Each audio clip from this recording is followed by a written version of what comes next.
João capítulo 1, verso 6 diz assim: Num dia em que os filhos de Deus vieram apresentar-se diante do Senhor, veio também Satanás entre eles. E aqui na minha tradução, Satanás está com letra maiúscula, indicando o nome próprio, mas aqui está errado. Lembra que eu falei que antes de nome próprio não tem artigo? Ali, mesmo que você não saiba hebraico, você consegue perceber que a diferença entre as duas palavras escritas de vermelho é que a segunda está com uma letra a mais em relação à primeira. Na primeira está escrito Satan, Satanás, nome próprio. A segunda está Ha-Satan, o Satanás, então não pode ser nome próprio.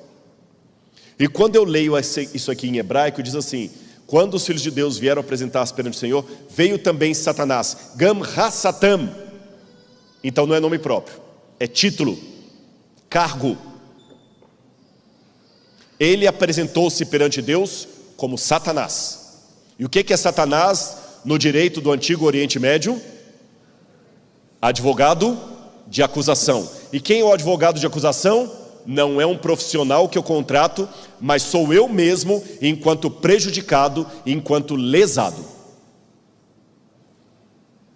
Então, se ele apresenta perante Deus como Satanás, ele está se apresentando como um prejudicado. E alguém pode falar assim: Rodrigo, o que ele foi fazer diante de Deus? É interessante que por causa da novela Gênesis, muitas perguntas estão saltando na internet por aí. E eu quero até abrir um parênteses para dizer uma coisa que está me deixando muito feliz. Muita gente fala assim: Rodrigo, por que você está com o seu nome associado se você tem coisa na novela que eu sei que como adventista você não concorda? Por exemplo, o Satanás expulso do céu, caindo e matando os dinossauros. Sabe por quê? Porque graças àquela cena, você foi para a internet saber que ideia é aquela. É interessante que a Rede Globo, na mesma época que a novela foi lançada, lançou Big Brother Brasil. Mas pela primeira vez, milhões de pessoas no Brasil não amanheceram comentando sobre a casa do Big Brother. Amanheceram comentando sobre o livro do Gênesis. Tá, mas tem coisa lá que a gente não concorda. Você tem um ótimo motivo para apresentar as razões porque você não concorda. Olha que interessante, tem um monte de gente agora falando assim: olha, os erros da novela. Que ótimo, o pessoal agora está assistindo e está da Bíblia. Voltou para a Bíblia. Se Paulo pôde usar o Deus desconhecido de Atenas como pauta para poder lançar, por que eu não posso começar por aquilo ali? Não é para substituir a Bíblia. Mas olha que interessante, por que você, ao invés de reclamar, não aproveita a oportunidade? Eu não assisto novela. Amém, tudo bem. Mas já que a sua vizinha assiste, por que você não aproveita a novela que você não assiste e usa isso como argumento para oferecer o estudo bíblico para a sua vizinha que assiste? Não, menina, você está assistindo aquela novela? Não, não assisto novela. Eu achei uma coisa esquisita, o diabo caindo do céu, destruindo os dinossauros. Ah, é? Você achou estranho? Você não gostaria que eu fosse à sua casa dar um estudo bíblico sobre o Gênesis e te mostrar como é que foi a queda de Lúcifer? Ah, eu gostaria. Pronto. Valeu, ó. Quantas vezes na colportagem a gente aproveita uma situação para fazer uma ponte? Jesus não começou o evangelismo com a mulher samaritana dizendo que ele era o Messias. Ele começou pedindo água. Depois ele falou da vida dela, mandou que ela trouxesse o marido e fosse aqui. Só depois que ele se revelou como Messias. A gente não começa um estudo bíblico pelas doutrinas, você começa pela amizade, pelos pontos comuns. Paulo não começou falando de Deus em Atenas, ele começou falando do Deus desconhecido. Aproveita. Faça do limão uma limonada, faça do coco uma cocada. E eu vou aproveitar isso aqui agora. Já que um monte de gente perguntou daquela ideia de Lúcifer caindo do céu, veio a pergunta e a oportunidade para eu responder: quando, afinal de contas, Lúcifer caiu do céu? E eu vou responder para você em casa agora. Na verdade, eu já gravei um vídeo sobre isso, mas se você quiser ver de novo, eu vou falar aqui. Uma notinha rápida de rodapé. Não vai atrasar muito o sermão, não. Quando você vai a Apocalipse capítulo 12, lá descreve a expulsão de Satanás do céu. Aliás, lembra que eu falei que ele foi adquirindo apelidos ao longo do tempo? Satanás não é o único apelido dele. Ele tem um outro apelido, diabo. E de onde vem a palavra diabo? Em grego, a preposição dia significa através de. Diálogo, através da palavra. Dialética, através do argumento. Diáspora, semente lançada através dele. Diapasão, som através de. Diarreia, que corre através de. É grego. Está vendo como é que é fácil aprender grego?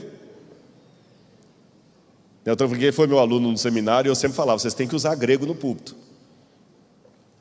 E balos significa lançamento.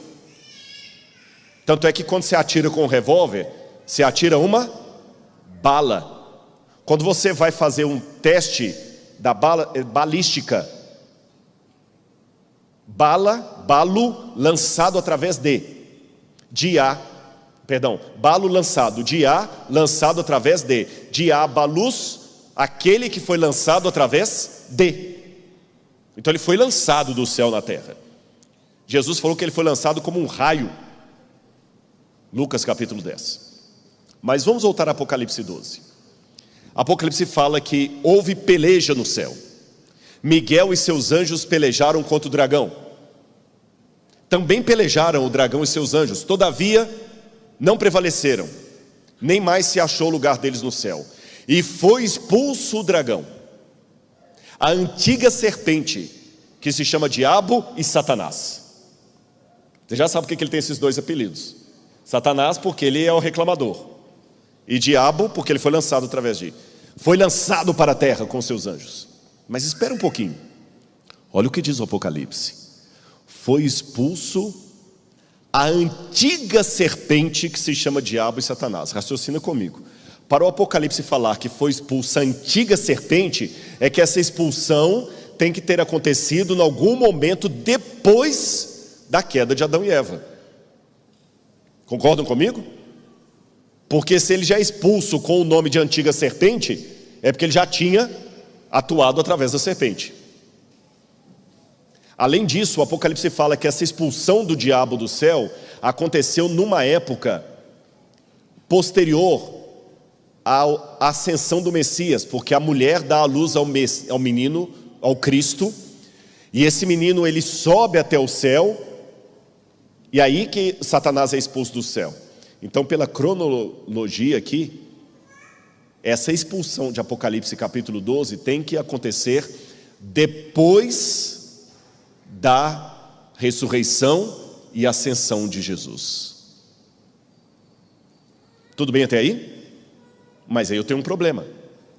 Porque em Lucas capítulo 10, Jesus, antes de morrer e ressuscitar, declarou: eu via Satanás caindo do céu como um relâmpago, ou como um raio.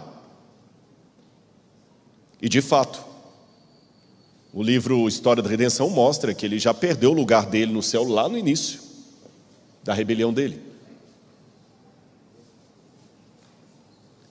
Como é que eu resolvo isso? Jó me dá a resposta. Porque entre essa expulsão original dele do céu, antes da criação de Adão e Eva, ele já foi expulso do céu.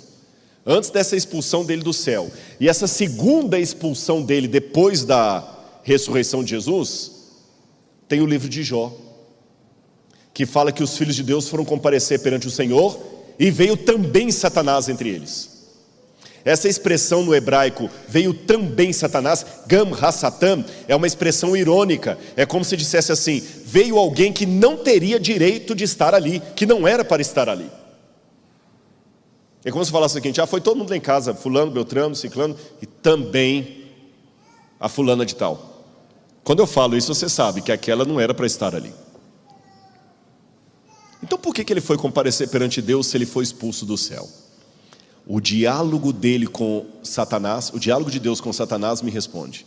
Deus pergunta para ele: de onde vens? Miaitavô, que é um trocadilho em Jó, que significa: o que você está fazendo aqui? E olha a resposta irônica de Satanás. Volte a Bíblia comigo, Jó capítulo 1, versículo 7. Então o Senhor perguntou a Satanás: de onde vens? Que eu já expliquei, o que você está fazendo aqui? Satanás respondeu ao Senhor: de rodear a terra e passear por ela. Esse passear pela terra não significa um passeio como uma família que nas férias vão para a Disney com os filhos. Não é passeio no Hop Hari. Não é que o diabo chegou assim: eu estava lá passeando na terra, não tinha o que fazer, passei e vim aqui. Não, a Bíblia tem expressões idiomáticas. Passear por significa em hebraico o ato de um monarca de andar pelo seu reino, confirmando que ninguém se opõe à sua autoridade. Vou dar 2 exemplos bíblicos. Davi passeava pelo seu palácio quando viu Batseba tomando banho. Quando Adão e Eva caem em pecado, o livro do Gênesis diz: passeava Deus pelo jardim do Éden na viração do dia, quando perguntou a Adão: onde estás? Passeava Deus. Então esse passeava não é passeio de férias. O que é que o diabo está falando para Deus quando ele declara: passeei pela terra e rodeei por ela? Esse é o meu reino, ninguém se opõe a mim. E ele tinha uma razão legal. Eu aprendi uma coisa sem ser advogado: há muitas demandas que não são morais, porém são legais. Moral e legal não são sinônimos perfeitos. Eu tenho certeza que muitos juízes que talvez estejam me assistindo, eles deram às vezes veredictos que eles mesmos não concordavam. O sujeito matou o pai e a mãe com requintes de crueldade, foi preso, e no dia dos pais ele tem a saidinha de dia dos pais. Que coisa mais imoral do que essa? Mas é legal. Por mim ele apodrecia na cadeia, mas enquanto juiz eu só posso dar no máximo 20 anos para ele, que ele pode cumprir parte em liberdade ainda. Há coisas que são imorais, porém legais. O diabo não tinha o direito moral de ir ao céu, mas ele tinha o direito legal, porque quando Adão e Eva comeram daquele fruto, eles entregaram o planeta de mão beijada para o diabo. Por isso que quando os filhos de Deus vão comparecer perante o Senhor, o diabo, mesmo tendo sido expulso lá atrás, ele vai. E Deus pergunta: você já viu meu servo Jó? Tem alguém que se opõe a você? E o diabo fala: não, mas espera aí, não, calma lá, ele se opõe porque eu sou o contra. E Deus falou: não é bem assim. E por amor a todos os outros que estavam vendo aquela cena, Deus teve que permitir Satanás tirar a paz de Jó, porque Jó era a evidência jurídica que Deus precisava naquele momento. O diabo não pode se arvorar o Deus desse mundo enquanto houver uma pessoa que se opõe a ele, mesmo em pecado. Porque se Cristo veio morrer pelos pecadores, a salvação não pode ser obrigatória. Então, enquanto houver um nesse mundo, apenas um, desejando a salvação, o diabo não pode declarar o seu triunfo. Por isso que durante a história, ele sempre tenta acabar com o remanescente fiel. E quando a porta da graça se fechar, Deus não permitirá martírio de ninguém, porque se os 144 mil morrem, não haverá novas conversões, o mundo inteiro estará nas mãos do diabo. Você já parou para pensar que no seu evangelismo você pode ganhar pessoas e anjos para Deus? Porque o testemunho de Jó fez com que muitos vissem o caráter de Deus. A gente fala de dar estudo bíblico para ser humano, Jó deu estudo bíblico para anjos. E Jó começa a sofrer tudo. Agora, eu quero só antecipar aqui para a parte final as respostas de Deus. Deus vai aparecer para responder a Jó lá no capítulo 38. Abra a Bíblia comigo em Jó 38. Eu vou ler o verso 1. Então, do meio de um redemoinho, o Senhor respondeu a Jó e disse: quem é este que obscurece os meus planos com palavras sem conhecimento? Cinja os lombos como homem, pois eu lhe farei perguntas e você me responderá. Essa expressão idiomática, cinja os lombos, é o seguinte: as pessoas quando iam viajar, eles pegavam todos os apetrechos de viagem e colocavam amarrados na cintura. Ou quando eles trabalhavam com aquelas túnicas maiores, no campo, qualquer coisa, ele pegava a túnica e rodava aqui tipo um fraldão e amarrava aqui nos rins mesmo, porque se você precisasse correr ficava mais fácil. Então cingir os lombos ou amarrar os rins é uma expressão idiomática para vamos viajar. É como falar o seguinte: arruma as malas. E a forma como Deus aparece para Jó, gente, ela é icônica.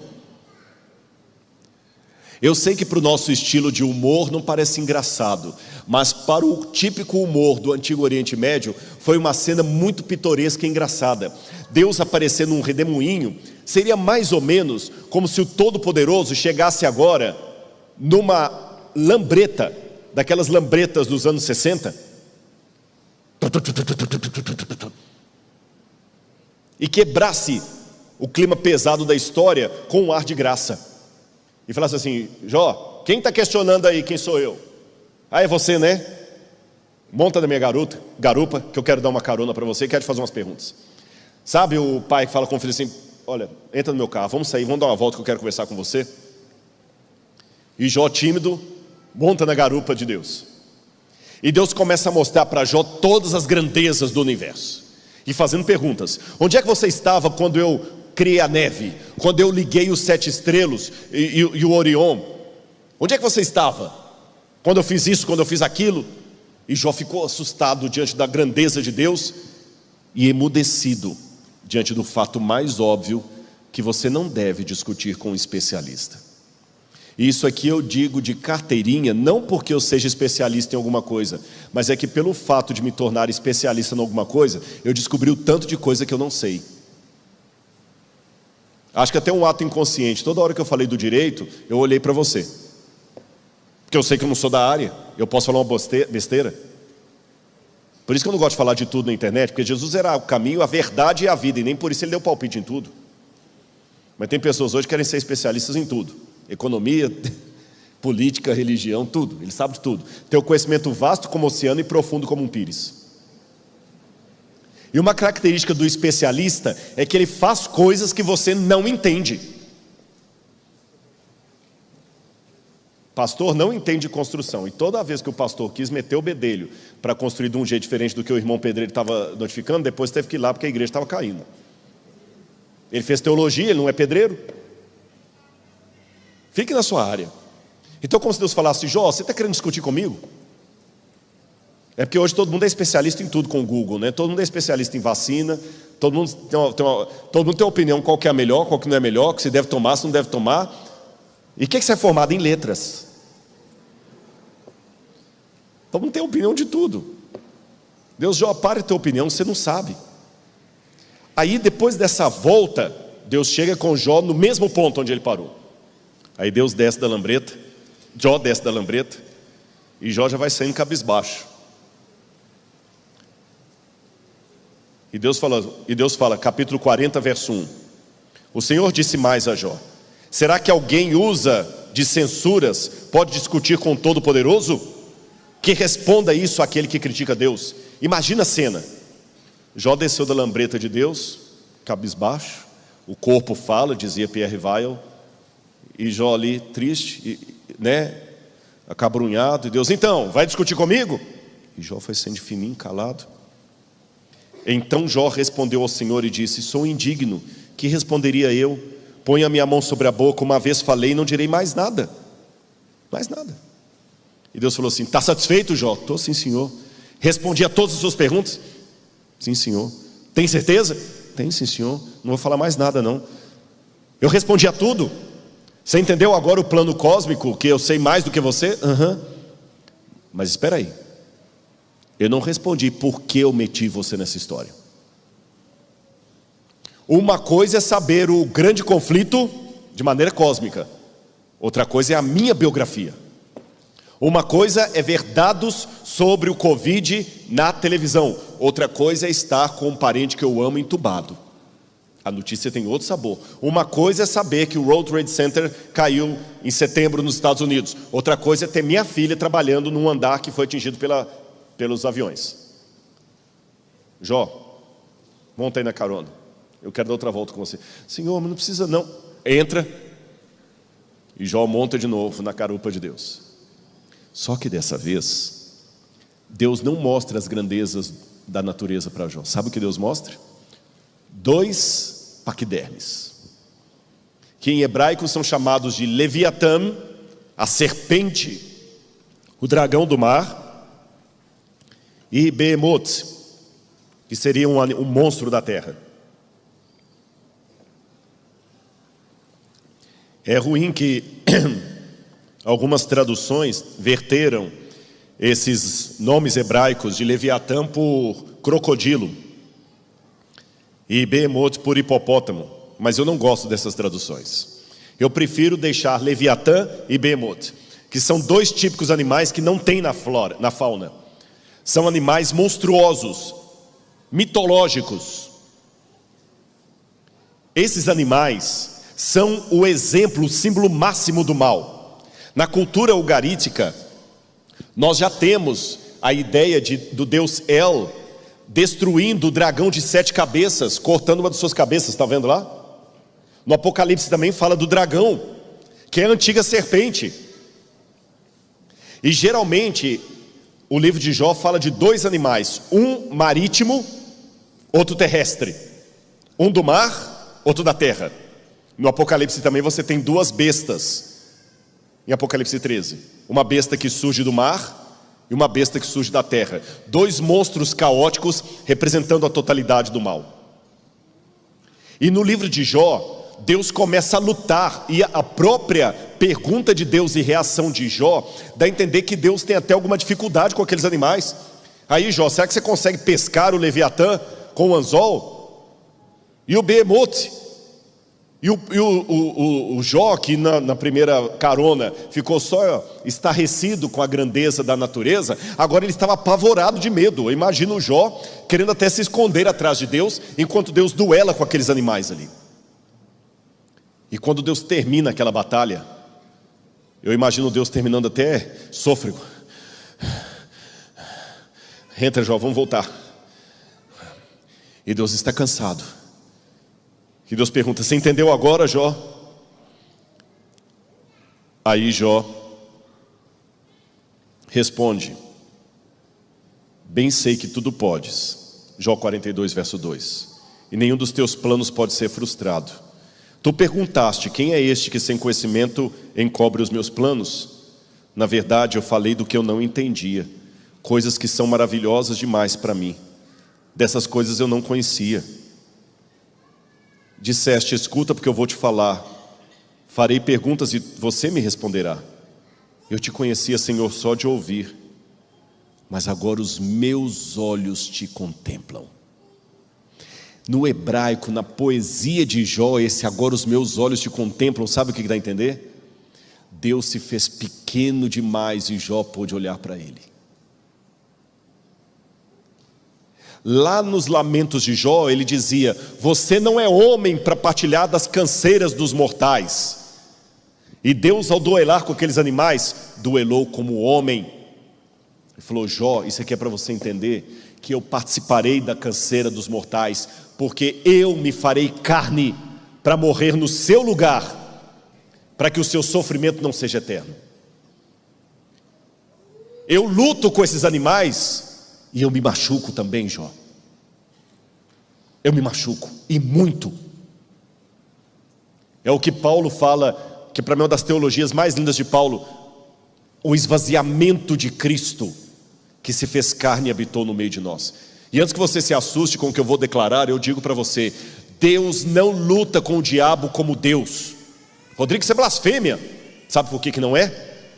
Simples. Se Deus lutasse com o diabo como Deus, não teria luta, teria massacre.